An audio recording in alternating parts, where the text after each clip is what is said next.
Hello बच्चों, आज मैं आपको चैप्टर नंबर 9 इसमें आपको मैं सिंपल इंटरेस्ट और कंपाउंड इंटरेस्ट का कंसेप्ट समझाऊंगी।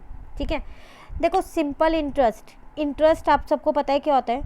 ये आप सब ने अपनी प्रीवियस क्लास में भी पढ़ रखा है, जैसा कि यहाँ पर आपको दिख भी रहा है, लिखा हुआ है let us recall the basic concept of simple interest that we have studied in previous class.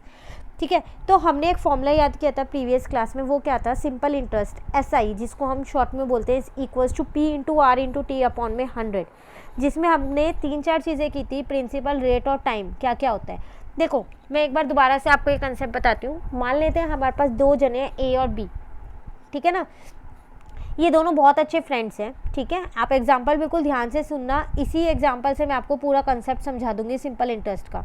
जितना ये आपके में लिखा हुआ है ये सब कुछ मैं आपको नहीं एक्सप्लेन करने वाली हूँ, क्योंकि एग्जाम्पल में मेरा ये सब चीज़ें आ जाएंगी। ठीक है, देखो दो जने हैं A और B, ये दोनों बहुत ही अच्छे फ्रेंड्स हैं। अब B को क्या हुआ, कुछ पैसों की ज़रूरत थी, तो उसने क्या किया, A से वो पैसे उधार ले लिए। A से बोला कि तू मुझे 10,000 रुपये दे दे। ठीक है, अब A उसका अच्छा फ्रेंड है, तो A ने उसको 10,000 रुपये दे दिए। लेकिन क्या B उसको वो 10,000 रुपये वापस नहीं करेगा? बिल्कुल करेगा। ऐसे तो कोई फ्रेंड नहीं होता ना कि पैसे दे दो, वो भी इतनी ज़्यादा अमाउंट, और हम उससे वापस ना लें। तो B ने A को बोला कि ना मैं तुझे 1 साल के बाद ये 10,000 रुपये वापस दे दूँगा। तो A ने कहा ठीक है। देखो इस पूरी जो भी हमने ये अभी समझा, इसके अंदर B को तो एक फ़ायदा हो गया, तो कि उसको 10,000 रुपये मिल गए, जिस काम के लिए उसे 10,000 रुपये चाहिए थे उसे वो मिल गए। लेकिन इसमें A को क्या फ़ायदा हुआ? क्या A को कुछ फ़ायदा हुआ? और बिना फ़ायदे के A उसको 10,000 रुपये देगा क्यों? वो ये 10,000 रुपये बैंक में भी तो डलवा सकता है, बैंक से तो उसको इंटरेस्ट मिल जाएगा, या फिर कहीं और वो इन्वेस्ट कर सकता है, वहाँ से भी उसको इंटरेस्ट मिल सकता है, ज़्यादा पैसा मिलेगा। आपके सबके घर में जो आपके मदर फादर होंगे, उन सबके जैसे बैंक अकाउंट होंगे, तो वो बैंक में पैसा क्यों डलवाते हैं? क्योंकि उस पर इंटरेस्ट लग के आपको मिलता है ना, इसलिए तो डलवाते हैं कि उनको थोड़ा प्रॉफिट हो जाएगा। तो फिर A B को वो 10,000 रुपये ऐसे ही क्यों देगा? नहीं देगा ना। तो B अब क्या करेगा, जो मैंने अभी आपको बोला था, B ने A को बोला कि मैं तुझे 1 साल के बाद ये 10,000 रुपये वापस कर दूंगा। तो ये आधी स्टेटमेंट थी, पूरी नहीं है ये। B ने A को बोला कि मैं तुझे 1 साल के बाद 10,000 रुपये तो वापस करूँगा ही, उसके साथ उस पर 10% का इंटरेस्ट दूंगा। अब ये स्टेटमेंट होती है कंप्लीट। तो A ने कहा ठीक है। A को कितना फ़ायदा हो रहा है? A को 10% का फ़ायदा हो रहा है। अब आप सोच होंगे 10,000 का 10% कैसे निकालें? तो आप लोगों ने इससे पहले एक कंसेप्ट किया हुआ है, परसेंटेज का कर रखा है। तो 10,000 का 10% निकालना बहुत आसान है। 10,000 इंटू 10 डिवाइडेड बाई 100 है ना, तो आपका वो 1,000 आ जाएगा। इसका मतलब अब जब B A को 1 साल के बाद पैसे देगा, तो कितने पैसे देने वाला है वो?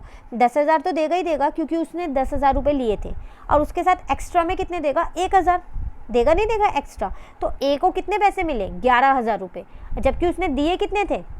उसने दिए थे 10,000 रुपये। तो A को अब प्रॉफिट हो रहा है ना A को 1,000 का। ठीक है, तो इस पूरे कंसेप्ट में जो मैंने आपको ये पूरा एक एग्जांपल दिया है दो दोस्तों का, इसमें ये simple interest SI P R T और एक A अमाउंट, ये सारी चीज़ें हैं क्या क्या। देखो P मतलब होता है जितना पैसा हम उधार देते हैं। A ने B को 10,000 रुपये दिए थे, तो वो 10,000 रुपये आपका प्रिंसिपल है। ठीक है, चलो P हमें पता चल गया। B ने A को बोला कि मैं तुझे 1 साल के बाद पैसे दे दूंगा, तो 1 ईयर आपका टाइम पीरियड है कि कितने टाइम तक आपने वो पैसे रखे, तो T भी मुझे पता चल गया।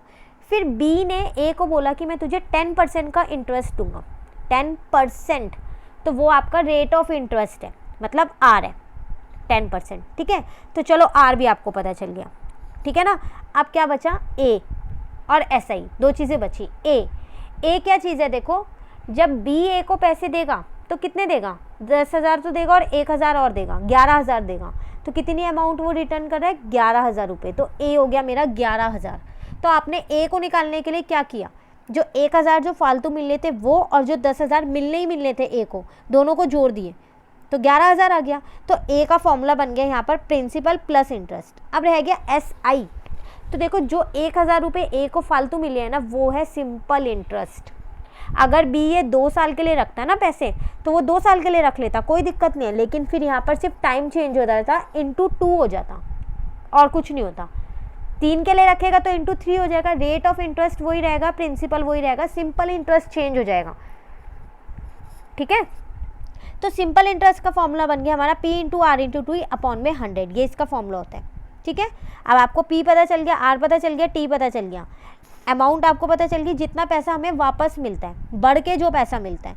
तो अमाउंट का फॉर्मूला होता है प्रिंसिपल तो मिलेगा ही मिलेगा, उसके साथ जो इंटरेस्ट मिला अमाउंट वाला, मैं परसेंटेज वाले इंटरेस्ट की बात नहीं कर रही, परसेंटेज वाला इंटरेस्ट R होता है और अमाउंट वाला SI होता है, ठीक है। चलिए, सिंपल इंटरेस्ट का कंसेप्ट मेरा क्लियर हो गया। यहाँ पर मेरे पास 3 चीज़ें होती हैं, P into R into T और एक SI होता है। अब इन 4 चीज़ों में से 3 तो इधर है राइट साइड पे है, एक लेफ्ट साइड पे है। इन 4 में से वो जब आपके पास इससे रिलेटेड क्वेश्चंस आएंगे ना, तो वो कोई सी भी 3 चीज़ आपको देगा। अब 4th वाली जो बच गई है वो आपको निकालनी होगी। तो आपको घुमा के निकालना आता है, राइट हैंड साइड को लेफ्ट हैंड साइड कैसे लेके जाते हैं डिजिट्स को, और लेफ्ट हैंड साइड को राइट हैंड साइड कैसे ले जाते हैं, ठीक है। चलिए, सिंपल इंटरेस्ट का कंसेप्ट यहाँ ख़त्म होता है। ये जितनी भी डेफिनेशंस वगैरह इसके अंदर लिखे हैं ये सब आपको रीड करनी है, ठीक है। अब आती हूँ मैं कंपाउंड इंटरेस्ट पे। देखो, कंपाउंड इंटरेस्ट क्या है? सिंपल इंटरेस्ट पता है, जो आपको उस पर इंटरेस्ट मिलता है ना, प्रिंसिपल पे जितना आपने उधार दिया उसी पे तो इंटरेस्ट मिलता है।